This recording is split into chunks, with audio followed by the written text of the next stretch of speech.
ಇವತ್ತಿನ ವಿಡಿಯೋದಾಗ ನಾನು ನಿಮ್ಗೆ ಡೆಂಟಲ್ ಫಾರ್ಮುಲಾ ಹೇಳ್ಕೊಡ್ತೀನಿ ರೀ ಅಡಲ್ಟ್ಸಿಗೆ ಮತ್ತು ಪಿಡಿಯಾಟ್ರಿಕ್ಸಿಗೆ ಏನಿರ್ತದೆ ಅಂತ. ಸೊ ಅಡಲ್ಟ್ಸಿಗೆ ನೋಡ್ರಿ ಪಿಡಿಯಾಟ್ರಿಕ್ ಡೆಂಟಲ್ ಫಾರ್ಮುಲಾ ಏನಾರು ಮೊದಲು ಅಡಲ್ಟ್ಸ್ ಬಗ್ಗೆ ಮತ್ತೆ ತಿಳ್ಕೊಳೋಣ.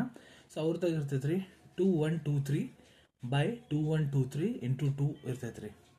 ಸೊ ಈಸ್ಕ್ವಲ್ ಟು 32 ಆಗ್ತೈತಿ. 2123 ಅಂದ್ರೆ ಏನು ನೋಡ್ರಿ, incisor canine premolar molar 2 incisor 1 canine premolar 2 molar 3. So incisor canine premolar molar 2123. So ಎಷ್ಟಾಗುತ್ತೆ 8.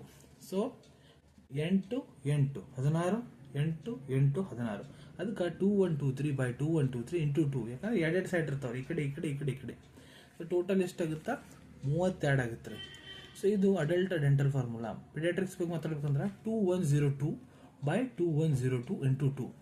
2102 ಅಂದ್ರೆ ಇನ್ಸೈಸರ್ canine premolar molar, ಇನ್ಸೈಸರ್ 2 canine 1 premolar 0 molar 2. 2102 incisor canine premolar molar. So 2102 by 2102 into 2. ಇಲ್ಲ ಇದು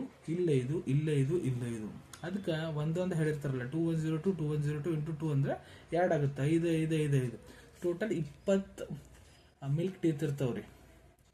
ಸೊ ಇದು paediatric formula dental ಎಂದು. ಸಿಗೋಣ ಹೊಸ ವಿಡಿಯೋದಾಗ ಒಂದು ಹೊಸ ವಿಷಯ ಜೊತೆಗೆ. Till then take care. ಧನ್ಯವಾದಗಳು.